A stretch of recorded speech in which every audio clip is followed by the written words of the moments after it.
Greetings to you all in the precious name of Jesus. आप सभी लोग कैसे हो? आशा करता हूँ कि आप सभी लोग अच्छे होंगे। आइए आज हम सीनियर क्लास का लेसन नंबर 20 देखेंगे। इस पाठ का नाम है कनान की विजय, द कॉन्क्वेस्ट ऑफ कनान। आप सभी लोग ये वीडियो को देखते समय अपने पेरेंट लोगों के साथ बैठकर देखना है। आइए इस पाठ को हम सीखने से पहले आइए छोटा सा प्रार्थना करेंगे, आग बंद करेंगे। प्यारे प्रभु जी, तुझे धन्यवाद करता हूँ, तेरी स्तुति करता हूँ प्रभु जी। प्रभु, आज जो बच्चे लोग तेरे चरणों में बैठा हुआ है प्रभु जी, उन एक एक को तेरे हाथ में सौंप देता हूँ प्रभु जी। आज एक एक बच्चे लोगों को प्रभु जी ये सीखने के लिए तू कृपा देना कि प्रभु जी जो लोग तेरे ऊपर विश्वास करते हैं और प्रभु जी जिनको तू वायदा करता है वो सारे वायदा तू पूरा करता है। जो लोग प्रभु जी अपने आप को तेरे हाथ में सौंप देते हैं, विश्वास में खड़े रहते हैं, उनको तू कृपा करता है और उनको जीवन में जो वायदा तूने किया है वो पूरा करने वाला है और उनको तू समृद्ध करता है। प्रभु जी ये बात बच्चे लोगों को सीखने के लिए तू कृपा देना, तेरे पवित्र आत्मा को सहायता करना। प्रभु जी मुझे भी तेरे हाथ में सौंप देता हूँ प्रभु जी, मुझे भी तेरे पवित्र आत्मा के द्वारा सिखाने के लिए तू कृपा देना, सहायता करना। महिमा आदर गुण तुझे मिले, यीशु के नाम से मांगता हूँ, सुनकर कबूल कर पिता, आमीन। इस पाठ का जो रीडिंग पोर्शन है वो यहोशू का किताब, उसका पहला अध्याय से 24 अध्याय, मतलब पूरा पुस्तक इसमें हम पढ़ना है। Book of Joshua from first chapter two 24 chapters.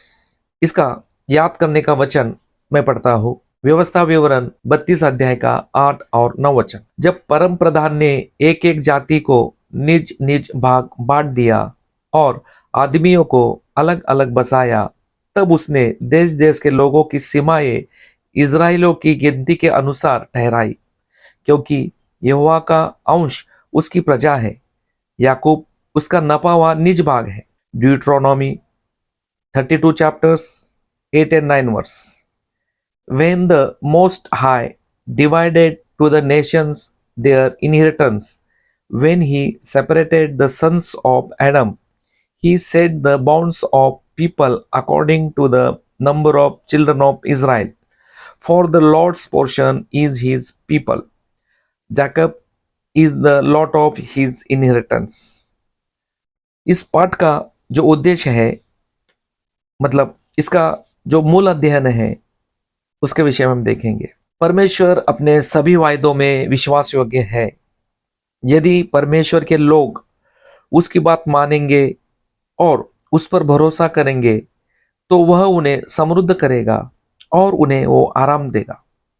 परमेश्वर ने अब्राहम से वायदा किया था कि उसे और उसके वंश को एक देश देगा जिसमें दूध और मधु की धाराएं बहती हो। यह वायदा करने के बाद बहुत साल बीत गए, तकरीबन 430 साल बीत गए, तब जाकर परमेश्वर उसका वायदा पूरा कर रहा है। परमेश्वर विश्वास योग्य है। पिछले पाठ में हमने देखा था कि मूसा ने इज़राइल लोगों को मिस्र से छुड़ाया और लाल समुद्र पार करके जंगल में ले आया। इस पाठ में हम वे कनान में किस प्रकार प्रवेश हो गया और किस प्रकार विजय पाया वे देखेंगे। इज़राइल लोगों को मिस्र से छुड़ाकर मूसा उनको मोआब के मैदानों में लेके आया, जो कनान के पूर्व में था।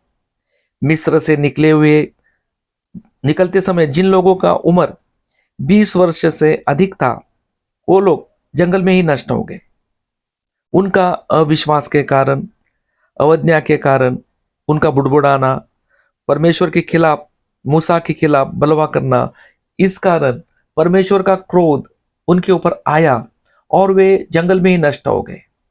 एक्चुअली देखेंगे तो मिस्र से कनान जाने के लिए 11 दिन लगते थे, परंतु परमेश्वर ने उन्हें 40 साल जंगल में चलाया, इसलिए कि उनके मन में क्या है और वे परमेश्वर की आज्ञा मानते हैं कि नहीं, ये देखने के लिए। परंतु यहोशू और कालेब केवल ये दो ही लोग कनान में प्रवेश कर सके।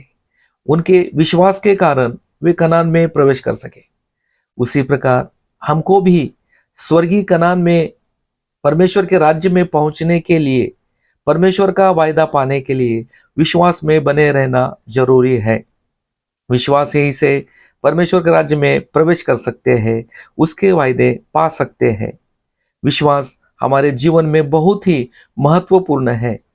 हम हमारे विश्वास को संभालना जरूरी है। मूसा, हारून और मिरियम और मिस्र से निकले हुए 20 साल से उम्र के अधिक लोग जंगल में ही नष्ट हो गए। मूसा का मृत्यु कहाँ हो गया? नबो पहाड़ पर, जो पिसगा के एक चोटी पर वो मूसा मर गया। उसकी कब्र किसी को नहीं मिली। मूसा एक धर्मशास्त्र के सादृश्य है। मूसा के मृत्यु के बाद इज़राइल लोगों को चलाने के लिए परमेश्वर ने यहोशू को चुन लिया। यहोशू मूसा का सेवक था। इस कारण यहोशू ने देखा था कि मूसा इज़राइल लोगों को कैसे चलाया था, कैसे उनका नेतृत्व किया था, इसका उसे अनुभव था। इसके अलावा यहोशू एक लड़ाई करने वाला एक शूरवीर योद्धा था। इज़राइल लोगों ने जब अमालेकियों से लड़ाई किया था, उस समय यहोशू ही उस लड़ाई का नेतृत्व कर रहा था। उस समय मूसा पहाड़ पर परमेश्वर से प्रार्थना कर रहा था। उस समय यहोशू ने अमालेकियों के ऊपर जय पाया था। इस प्रकार वह लड़ने वाला शूरवीर योद्धा था और मूसा का सेवक था। इसलिए इज़राइल लोगों को कैसा चलाना है वह सब जानता था। उसे इस बात का अनुभव था। मूसा ने कनान देश की जासूसी करने के लिए 12 भेदिए भेजे थे। उस 12 में से एक यहोशू भी था। 12 भेदियों में से 10 भेदियों ने निरुत्साहजनक समाचार लाया था, परंतु यहोशू और कालेब, इन दोनों ने उत्साहजनक सुसमाचार लाया था। उनमें और ही आत्मा था, मतलब उन्होंने परमेश्वर के सामर्थ्य को देखा और उन्होंने कहा था कि दुश्मन हमारे सामने बड़ा नहीं है, हम परमेश्वर के द्वारा उन्हें आसानी से जीत सकते हैं। वह देश भी अच्छा है, दूध और मधु की धाराएं बहने वाला देश है, उसे परमेश्वर जरूर हमें देगा। ऐसा अच्छा समाचार यहोशू और कालेब ने दिया था। मतलब वे परमेश्वर के वायदे के ऊपर विश्वास करने वाले थे, परंतु बाकी 10 लोगों ने निरुत्साहित करने वाला समाचार दिया था, क्योंकि वे डर गए थे। उनको परमेश्वर के वायदे के ऊपर विश्वास नहीं था, परंतु यहोशू विश्वास करने वाला था। पहली बात, वह मूसा का आज्ञाकारी था, उसकी सेवा करने वाला था। दूसरी बात, अमालेकियों के ऊपर वो जय पाकर वो शूरवीर योद्धा था। और तीसरी बात, वो विश्वास करने वाला, अच्छा समाचार लाने वाला था, जिससे सबको उसे प्रोत्साहित किया था। ग्रीक शब्द यीशु के लिए हिब्रू शब्द है यहोशू, जिसका अर्थ है यहोवा उद्धार करता है। यहोशू इप्रेम के गोत्र से नून का पुत्र था। उसका पूर्व नाम होशे था, जिसका अर्थ है उद्धार करता। मूसा ने उसका नाम बदल के यहोशू रखा। यह बात हम गिनती का किताब 13 अध्याय का 16 वचन में हम पढ़ते हैं। यहोशू नाम का अर्थ है यहोवा उद्धार करता है। पुराने नियम में यहोशू और नया नियम में यीशु बहुत सादृश्य है। वायदा किया हुआ कनान देश में इज़राइल लोगों को लेकर जाने की जिम्मेदारी और उस देश को उनके बीच विभाजित करने की जिम्मेदारी परमेश्वर ने यहोशू को सौंपी थी। इसके अलावा यहोशू ज्ञान की आत्मा से परिपूर्ण था। वायदा किए हुए देश में प्रवेश करने का पहला कदम था कि यरदन नदी को पार करना। उस समय यरदन नदी अपने तट के ऊपर बह रही थी। यरदन को पार किए बिना वे कनान में नहीं जा सकते थे और कनान में जाकर लड़ाई करके कनान पर जय पाना था। इस लड़ाई का मुख्य कौन था? परमेश्वर ही इस लड़ाई का मुख्य था। यरदन नदी पार करना, जो अपने तट के ऊपर बह रही था, इंसानी बुद्धि से मुश्किल था, परंतु परमेश्वर ने कहा कि याजक लोग वाचा का संदूक उठाकर चले और यरदन नदी में पांव रखे। वाचा का संदूक लिए हुए याजकों ने जैसे ही यरदन में पांव रखे, यरदन नदी के 2 भाग हो गए। मतलब 16 मील उत्तर में आदाम शहर तक पानी रुक गया, एक दीवार की तरह ढेर हो गया। यरदन का 2 भाग होने से जो रास्ता तैयार हो गया, उस रास्ते से सारे इज़राइल लोग पार हो गए। परमेश्वर ने आज्ञा किया उसके अनुसार याजक लोग वाचा का संदूक लेकर यरदन में पैर रखकर खड़े होने से पानी बहना रुक गया। वाचा का संदूक मतलब परमेश्वर का उपस्थिति को दर्शाता है। परमेश्वर ने सारी सृष्टि को रचाया है। परमेश्वर ने यरदन को भी सृष्टि किया है। यहाँ पर हम देखते हैं परमेश्वर का उपस्थिति वहां पर आने से यरदन नदी के दो भाग हो गए और इज़राइल लोग सूखा भूमि में से चलकर यरदन नदी को पार करके चले गए। उस समय कनान देश 7 समूहों के शासन के अधीन था। वहां पर कनानियों, हित्तियों, हिव्वियों, परिज्जियों, गिर्गाशियों, एमोरियों और यबूसी समूह के लोग वहां पर शासन कर रहे थे। जब सारे इज़राइल लोग यरदन पार करके चले गए तब यहोशू ने परमेश्वर के कहने के अनुसार 12 पत्थर यरदन से लिए। इज़राइल के 12 गोत्र थे, एक गोत्र के पीछे एक। इस हिसाब से 12 पत्थर एक एक गोत्र के चुने हुए लोगों को उसने उठाने के लिए कहा। जहां याजकों ने पांव रखे थे वहां से 12 पत्थर उठाकर उन्हें जहां याजक वाचा की संदूक को उठाए हुए अपने पांव धरे थे वहां पर यहोशू ने वो 12 पत्थर खड़े कराए। यह स्मृति के पत्थर थे जो आगे की पीढ़ी को स्मरण दिलाए कि परमेश्वर इज़राइल लोगों को यरदन के 2 भाग करके कैसे लेके गया। मतलब उनका आगे की पीढ़ी को वो बताएंगे कि देखो ये स्मृति के पत्थर है और ये हमको यही याद दिलाते हैं कि परमेश्वर ने देखो इज़राइल लोगों को कैसा यरदन नदी पार करके 2 भाग करके कैसे लेके गए थे। यरदन पार करके जब इज़राइल लोग गिलगाल पहुंचे तब परमेश्वर ने यहोशू से कहा कि दूसरी बार इज़राइलियों का खतना कर, चकमक की छुरी बना और इज़राइल लोगों का खतना कर। जितने पुरुष मिस्र से निकलते समय युद्ध करने योग्य थे उनका तो खतना हुआ था, परंतु जंगल के मार्ग में वे सब मर गए क्योंकि उन्होंने परमेश्वर की न मानी थी। मिस्र से निकलने के बाद जंगल के मार्ग में जो लोग उत्पन्न हुए थे उनकी खतना नहीं हुई थी, वे लोग खतना रहित थे। चकमक की छुरियां बनाकर यहोशू ने उनकी खतना कराई क्योंकि मार्ग में उनकी खतना नहीं हुए थे। तब परमेश्वर ने कहा, तुम्हारी नाम धराई जो मिस्रियों में हुई थी उसे मैंने दूर की है। इस कारण उस स्थान का नाम गिलगाल पड़ा। गिलगाल का मतलब है दूर कर दी। इसलिए इज़राइल लोग गिलगाल में डेरे डाले रहे। उन्होंने यरीहो के पास के अराबा में रहते समय पूर्णमासी की संध्या के समय फसह का पर्व मनाया और फसह के दूसरे दिन ही वे उस देश की उपज में से अखमेरी रोटी और उसी दिन से भुना हुआ दाना भी खाने लगे। और जिस दिन उस देश के उपज में से खाने लगे उसी दिन सवेरे को मन्ना बंद हो गया क्योंकि अभी उनको खाने के लिए उस देश का उपज मिल रहा था, इसलिए अभी मन्ना की उसको जरूरत नहीं थी, इसलिए मन्ना बंद हो गया। और इज़राइलियों को आगे फिर कभी मन्ना नहीं मिला क्योंकि अभी वो लोग उस देश का उपज खाना शुरू किए थे और उन्हें अब मानना की आवश्यकता नहीं थी। इसके बाद जब यहोशू यरीहो के पास था तब उसने देखा हाथ में नंगी तलवार लिए हुए एक पुरुष उसके सामने खड़ा है। तब यहोशू ने उस पुरुष से पास जाकर उसे पूछा, क्या तू हमारे और का है या हमारे दुश्मन के और का है? तब उस पुरुष ने उत्तर दिया, नहीं, मैं यहोवा की सेना का प्रधान होकर आया हूं। तब यहोशू ने पृथ्वी पर मुंह के बल गिरकर दंडवत किया और उससे कहा, अपने दास के लिए प्रभु की क्या आज्ञा है?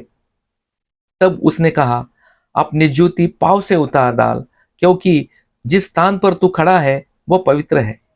तब यहोशू ने वैसा ही किया जैसा उसने कहा था।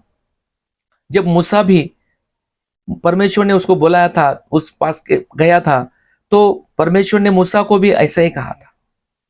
वैसे ही यहोशू को भी उसी प्रकार कहा गया। वहां पर यहोवा की सेना का प्रधान आया था मतलब वह सेनाओं का प्रभु है। वह परमेश्वर का दूत वहां पर आया था। यीशु मसीह पृथ्वी पर मनुष्य बनकर आने से पहले वह इस प्रकार दूत बनकर आया था, क्योंकि लड़ाई परमेश्वर का था। परमेश्वर ही इज़राइल लोगों की तरफ से लड़ने के लिए जय देने वाला था। यहोशू उसे झुककर दंडवत किया, मतलब उसकी आराधना किया, और यहोशू की आराधना उसने ग्रहण की। इस प्रकार हम देखते हैं यीशु मसीह दूत बनकर हाथ में तलवार लेकर आने से यहोशू को लड़ाई करने के लिए धैर्य आया। परमेश्वर ही लड़ने के लिए आने से उनकी जय अब निश्चित थी। आगे हम देखते हैं यहोशू ने यरीहो शहर को भेजने के लिए दो भेदियों को भेज दिया। यरीहो गढ़ वाला शहर था। उसके चारों ओर ऊंची ऊंची शहरपनाह थी और उसे दरवाजे थे जो बंद रहते थे। तब वे दो भेदिए राहाब नामक एक वेश्या के घर में जाकर रहे। यरीहो के राजा और लोगों ने इजरायलियों के बारे में सुना था, कैसे परमेश्वर ने इजरायलियों को मिस्र से छुड़ाया, कैसे उन्हें लाल समुद्र के दो भाग करके समुद्र में से सुक्का भूमि पर से ले आया और सिहोन और ओग नामक एमोरियों के राजाओं का सत्यानाश किया। इजराइल लोगों के बारे में सुनते ही उनका मन पिघल गया। यरीहो का लोग घबरा गए थे और उनके किसी के जी में जी न रहा था। राजा और सब लोग डर गए थे और इजरायलियों के डर के कारण उनके दरवाजे बंद रहते थे।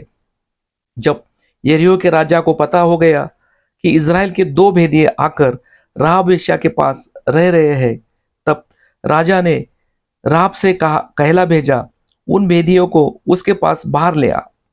और राहाब ने उन दो भेदियों को छिपा रखा और राजा से कहा, उसके पास कई पुरुष तो आए थे और चले भी गए, मैं उन्हें नहीं जानती। परंतु राहाब वेश्या इन भेदियों को छत पर छिपा रखा था और उसने उनसे कहा, मुझे तो निश्चय है कि परमेश्वर ने तुम लोगों को यह देश दिया है। तुम्हारा परमेश्वर यहोवा ऊपर के आकाश का और नीचे की पृथ्वी का परमेश्वर है। अब मैंने जो तुम पर दया की है, इसलिए मुझसे यहोवा की शपथ खाओ कि तुम भी मेरे पिता के घराने पर दया करोगे और इसका सच्चा चिन्ह मुझे दो। तब उन भेदियों ने उस राहाब वेश्या के साथ वाचा बांधी। तब राहाब का घर जो शहरपनाह पर बना था, उसने उनको खिड़की से रस्सी के बल उतार के नगर के बाहर कर दिया और उसने उनसे कहा, पहाड़ को चले जाओ और वहीं पर 3 दिन के लिए छिप कर रहो और उसके बाद फिर अपना मार्ग पे चले जाओ। तब भेदियों ने राहाब से कहा, जब हम इस देश में आएंगे तब जिस खिड़की से तूने हमें उतारा उसमें लाल रंग की सूत की डोरी बांध देना और अपने माता पिता भाइयों वरन अपने पिता के सारे घराने को इसी घर में अपने पास इकट्ठा करना। इस प्रकार भेदियों ने उसके साथ बात करके वे चले गए और राहाब ने लाल रंग की डोरी खिड़की में बांध दिया। तब ये भेदिए वापस उस देश को भेद कर गिलगाल आए। यरीहो गढ़ वाला शहर था। उसके चारों ओर ऊंची ऊंची शहरपनाह थी। परमेश्वर ने यहोशू से कहा कि यरीहो को उसके राजा और शूरवीरों समेत तेरे वश में कर देता हूं, इसलिए मैं तुम्हें जो कहता हूं तुम वैसे ही करना। परमेश्वर ने कहा, तुम में जितने योद्धा है नगर को घेर ले और उस नगर के चारों ओर एक बार घूम आए। और 7 याजक संदूक के आगे आगे मेंढों के सींगों के साथ नरसिंग लिए हुए चले और 6 दिन तक ऐसा ही किया करना। फिर 7वें दिन तुम नगर के चारों ओर 7 बार घूमना और याजक नरसिंगे फूंकते चले। और जब वे मेंढों के सींगों के नरसिंगे देर तक फूंकते रहे, तब सब लोग नरसिंगी का शब्द सुनते ही बड़ी ध्वनि से जय जयकार करे। तब नगर की शहरपनाह नेव से गिर जाएगी और सब लोग अपने अपने सामने चढ़ जाए। शहरपनाह गिर जाएंगे तो सामने शत्रु होगा, तब उन पर तुम आक्रमण करना। इस प्रकार परमेश्वर ने यहोशू से आज्ञा किया। इस प्रकार यहोशू ने एक बड़ा लड़ाई लड़ा, परंतु यह जो लड़ाई है वह एक आत्मिक युद्ध था। यह एक साधारण युद्ध नहीं था, एक आत्मिक युद्ध था। और इस समय उनके साथ वाचा का संदूक था। हम देखते हैं कि जब इज़राइल लोग मिस्र से बाहर आए उस समय उनके साथ वाचा का संदूक नहीं था, और लाल समुद्र पार किया तब भी उनके साथ वाचा का संदूक नहीं था। परंतु जब वे लोग यरदन के पास आए तब उनके साथ वाचा का संदूक था। इस संदूक में परमेश्वर ने दिया हुआ आज्ञाएं थी और परमेश्वर की उपस्थिति उनके साथ थी। यह सब परमेश्वर का योजना था जिसके अनुसार ये लोग जा रहा था। परमेश्वर की आज्ञा के अनुसार यहोशू ने याजकों को बुलवाकर कहा, वाचा के संदूक को उठा लो। और 7 याजक परमेश्वर के संदूक के आगे आगे मेंढों के सींगों के साथ नरसिंगे लिए चले। और लोगों से उसने कहा, आगे बढ़कर नगर के चारों ओर घूम आओ। और हथियारबंद पुरुष परमेश्वर के संदूक के आगे चले। यहोशू ने इस प्रकार कहने के बाद 7 याजक लोग नरसिंगे फूंकते हुए चले और परमेश्वर के वाचा का संदूक उनके पीछे पीछे चला। और हथियारबंद पुरुष नरसिंगे फूंकने वाले याजकों के आगे आगे चले और पीछे वाले संदूक के पीछे चले, और याजक नरसिंगे फूंकते हुए चले। इस प्रकार वे 6 दिन तक दिन के एक बार यरीहो के चारों ओर घूम आए। 7वें दिन वे बड़े तड़के उठकर उसी रीति से नगर के चारों ओर 7 बार घूम आए। तब 7वीं बार जब याजक नरसिंगे फूंकते थे तब यहोशू ने लोगों से कहा, जय जयकार करो। तब लोगों ने जय जयकार किया और याजक नरसिंगे फूंकते रहे। और जब लोगों ने नरसिंगों का शब्द सुना तो फिर बड़ी ही ध्वनि से उन्होंने जय जयकार किया। तब शहर पनाह नींव से गिर पड़ी और लोग अपने अपने सामने से उस नगर में चढ़ गए और नगर को उन्होंने ले लिया। और परमेश्वर के आज्ञा के अनुसार क्या पुरुष, क्या स्त्री, क्या जवान, क्या बूढ़े, वरन बैल, भेड़ बकरी, गधे और जितने नगर में थे उन सबों को उन्होंने अर्पण की वस्तु जानकर तलवार से मार डाला। तब यहोशू ने उन 2 भेदियों को कहा कि अपनी शपथ के अनुसार उस राहाब वेश्या के घर में जाकर उसको और जो उसके पास हो उन्हें भी निकाल ले आओ। तब वे 2 भेदिए भीतर जाकर राहाब को और उसके माता पिता, भाइयों और सबको जो उसके यहाँ पर रहते थे उनको निकाल कर लाए। और इस रीति से राहाब और उसका परिवार को बचाया गया। बाद में उन्होंने नगर और जो कुछ उसमें था सबको आग लगाकर जला डाला, और केवल चांदी, सोना और जो पात्र पीतल और लोहे के थे उनको उन्होंने परमेश्वर के भंडार में रख दिया। राहाब वेश्या के घराने समेत उसके सब लोगों को बचा लिया गया था। उसका वंश इजरायलियों के बीच रहने लगा। राहाब वेश्या एक विश्वास करने वाली स्त्री थी, और यीशु का वंशावली में हम उसका नाम देखते हैं। यहूदा गोत्र का सलमोन का राहाब पत्नी बन गया, और उनसे बोज उत्पन्न हुआ, और बोज और रूत से ओबेद उत्पन्न हुआ, और ओबेद से इशे उत्पन्न हुआ, और इशे से दाविद राजा उत्पन्न हुआ। इस प्रकार यीशु मसीह के वंशावली में राहाब वेश्या का नाम आता है। यह एक बड़ा विषय हम देख सकते हैं। यीशु मसीह का वंशावली में यहूदा गोत्र में राहाब एक वेश्या को हम देखते हैं। राहाब कितना पाप किया एक स्त्री था, लेकिन परमेश्वर के ऊपर विश्वास करने से परमेश्वर ने उसे कैसे बचाया, ये बात हम यहाँ पर देखते हैं। आगे हम देखेंगे, कुछ बातें हो गई उस विषय में हम देखेंगे। यहूदा गोत्र का आकान, उसने अर्पण की वस्तुओं में से विषय में विश्वासघात किया। आकान ने शिनार देश का सुंदर ओढ़ना और 200 शेकेल चांदी और 50 शेकेल सोने की ईंट को देखा, और उनका लालच आकान के मन में आया और उसने ये बातें चुरा ली। परमेश्वर ने इज़राइलियों को आज्ञा किया था कि सोना, चांदी और पीतल के बर्तन परमेश्वर के भवन में रखने के लिए, लेकिन आकान के मन में इन वस्तुओं का लालच आ गया और उसने परमेश्वर के आज्ञा को तोड़कर इन वस्तुओं को चुरा लिया। इस कारण आकान शापग्रस्त हो गया। इसका नतीजा क्या हो गया आगे हम देखेंगे। यरीहो से आगे जो ए नामक नगर था, उसको जीतने के लिए उस नगर का जासूसी करने के लिए कुछ भेदियों को वहां पर भेज दिया। जासूसी करने के बाद भेदियों ने कहा कि ए एक छोटा नगर है, सब लोग लड़ने के लिए जाने की आवश्यकता नहीं है। 2 या 3 हजार लोग जाकर ए नगर को जीत सकते हैं। इसलिए तकरीबन 3 हजार लोगों ने ए नगर पर आक्रमण किया, लेकिन उन्हें ए नगर के लोगों के सामने भागना पड़ा। वे लोग हार गए। तब यहोशू ने अपने वस्त्र फाड़े और वह और इज़राइली वृद्ध लोग परमेश्वर के संदूक के सामने मुंह के बल गिरकर पृथ्वी पर सांझ तक पड़े रहे और अपने सिर पर धूल डाली। और यहोशू परमेश्वर से प्रार्थना करता रहा।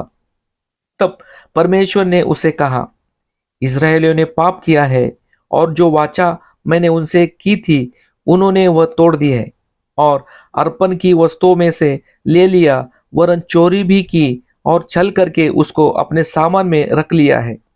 इस कारण इज़राइली लोग के ढाई लोगों के सामने हार गए हैं, इसलिए कि आप अर्पण की वस्तु बन गए हैं। और यदि तुम अपने मध्य में से अर्पण की वस्तु का सत्यानाश न कर डालोगे तो मैं आगे तुम्हारे संग नहीं रहूंगा और तब तक तू अपने शत्रुओं के सामने खड़ा न रह सकेगा। इसलिए सवेरे तुम गोत्र गोत्र को इकट्ठा करो और फिर जो गोत्र पकड़ा जाए उसके अनुसार एक एक कुल और एक एक घराना करके पकड़े, और जो घराना पकड़े उस घराने के एक एक पुरुष को पास बुलाए, और जो पुरुष पकड़ा जाएगा वह उसको जो कुछ है आग में डालकर जला दिया जाए। तब यहोशू ने इज़राइलियों को गोत्र गोत्र करके समीप ले गया और यहूदा का गोत्र पकड़ा गया और उस गोत्र से आगे आकान पकड़ा गया। तब आकान ने अपने पाप को कबूल किया और कहा कि शिनार का वस्त्र, चांदी, सोने का ईंट लालच करके चुराया और अपने डेरे में उसे भूमि में गाड़ दिया। तब यहोशू ने दूतों को भेजकर आकान के डेरे से वे वस्तुएं भी लेके आया। तब सब इज़राइलियों समेत यहोशू ने आकान और उसने चुरा लिए हुए वस्तुएं और उसके बेटे बेटियां और उसके डेरे को अर्थात उसके सब वस्तुओं को लेके आकोर नामक तराई में लेके गया। तब यहोशू ने उससे कहा कि तूने हमें क्यों कष्ट दिया, आज परमेश्वर तुझे कष्ट देगा। तब सबने उस पर पथराव किया और उनको आग में डालकर जलाया। तब परमेश्वर का भड़का हुआ कोप शांत हो गया। उसके बाद परमेश्वर उनके संग रहा और उन्होंने ए नगर को हरा दिया। यहाँ पर हम देखते हैं कि आखान जो लालच किया था और उसके कारण चोरी किया था, वह कोई नहीं जानता था, परंतु परमेश्वर यह बात जानता था। उसी प्रकार हमारे अंदर का लालच या और कोई भी पाप परमेश्वर जानने वाला है। इसलिए हम ऊपर से सब लोगों को दिखा सकता है कि मैंने कुछ नहीं किया है, मैं कितना पवित्र है, परंतु हृदय को जांचने वाला परमेश्वर हमारे अंदर आने वाला हर एक सोच को, हर एक पाप को जानता है। और हर ऐसे ही पाप अंदर रखकर आगे जाएंगे तो हमको हरावट का सामना करना पड़ेगा। इस कारण हमारे अंदर जो भी परमेश्वर के खिलाफ का बात है, जो भी पाप है, हम परमेश्वर से कबूल करना, परमेश्वर से मानना और पश्चाताप करना, परमेश्वर से टूटे हृदय से क्षमा मांगना, तभी परमेश्वर हमें माफ करेगा। नहीं तो परमेश्वर का उपस्थिति हमारे संग नहीं आएगा और हमें हरावट को सामना करना पड़ेगा और हमारा पाप परमेश्वर से हम मानेगा, उसके सामने गिर पड़ेगा और पश्चाताप करेगा तो परमेश्वर हमको माफ करेगा और हमारे संग चलेगा और हमें जय के उस समय चलाएगा। इसके बाद हम देखते हैं यहोशू और सब इज़राइली शकेम में इकट्ठे हुए। शकेम गिरिजिम पर्वत और एबल पर्वत के बीच में एक विशाल स्थान है। सारे इज़राइली अपने वृद्ध लोगों, सरदारों और न्यायियों समेत परमेश्वर के संदूक के इधर उधर खड़े हुए, अर्थात आधे लोग गिरिजिम पर्वत के और आधे लोग एबाल पर्वत के सामने खड़े हुए। शकेम यह बहुत पुराने समय का स्थान है। जब अब्राहम शकेम में आया था, तब परमेश्वर ने उसके साथ एक वायदा किया था। ये बात हम उत्पत्ति का किताब अध्याय का 6 और 7 वचन में हम पढ़ते हैं। मैं पढ़ता हूँ उत्पत्ति का किताब 12 अध्याय का 6 और 7 वचन। उस देश के बीच से जाते हुए अब्राहम शकेम में जहां मोरे का बांज वृक्ष है पहुंचा। उस समय उस देश में कनानी लोग रहते थे। तब यहोवा ने अब्राहम को दर्शन देकर कहा, यह देश मैं तेरे वंश को दूंगा। और उसने वहां यहोवा के लिए, जिसने उसे दर्शन दिया था, एक वेदी बनाई। इस प्रकार परमेश्वर ने अब्राहम से जो वायदा किया था वह शकेम स्थान था।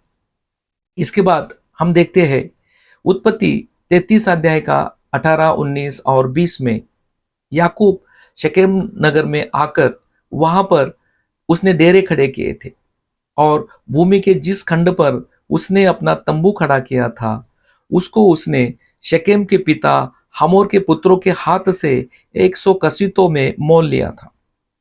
वहां उसने एक वेदी बनाई थी। नया नियम में आते समय यूहन्ना का सुसमाचार में 4 अध्याय में यीशु एक सामरी सी से बात करता है। वह भी स्थान शकेम है।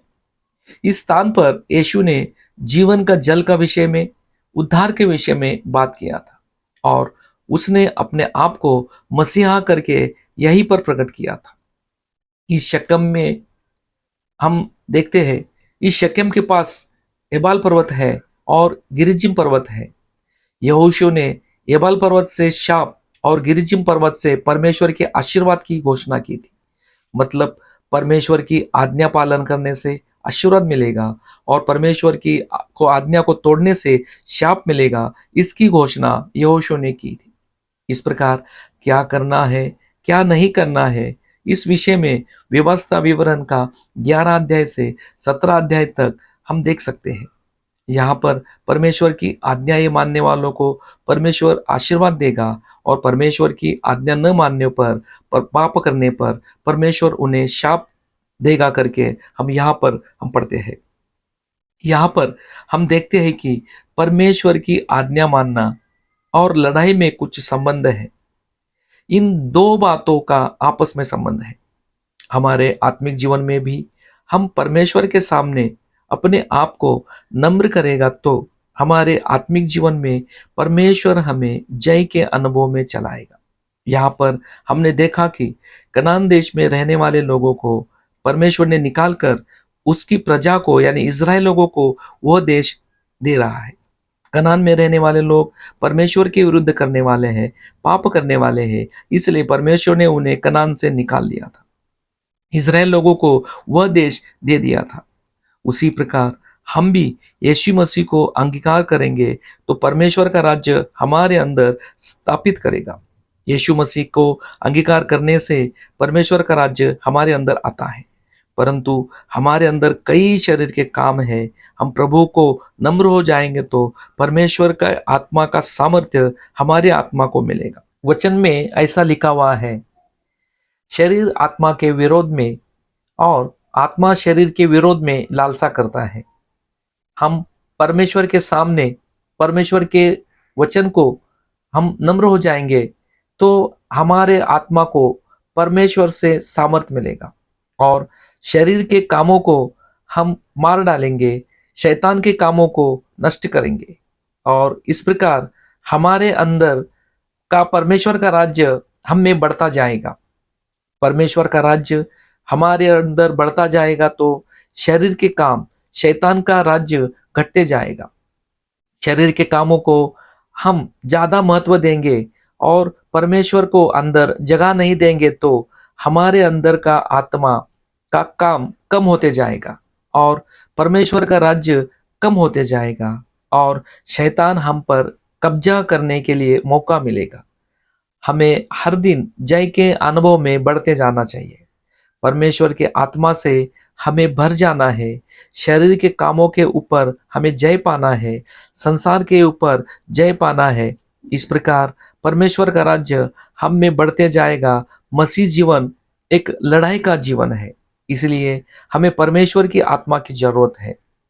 आज्ञा पालन की आवश्यकता है। यीशु मसीह ने कहा कि अगर तुम मुझसे प्रेम रखते हो तो मेरी आज्ञाओं को मानोगे। हम अगर यीशु मसीह से प्रेम करते हैं तो उसकी आज्ञाओं को माने। इस प्रकार हमको एक जय जीवन जीना है। परमेश्वर का राज्य हम में बढ़ने के लिए परमेश्वर हमें सब कुछ दिया हुआ है।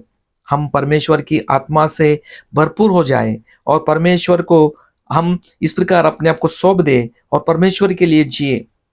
उसके लिए वरदान परमेश्वर ने हमको दिए हुए हैं, परंतु हम परमेश्वर को नम्र नहीं होंगे और उसके बजाय अगर हम पाप करेंगे तो शरीर के कामों को साथ देंगे तो शैतान को संसार की बातों को हम मानेंगे तो हमारे अंदर का परमेश्वर का राज्य घटते जाएगा। इसलिए हम परमेश्वर को नम्र होना है।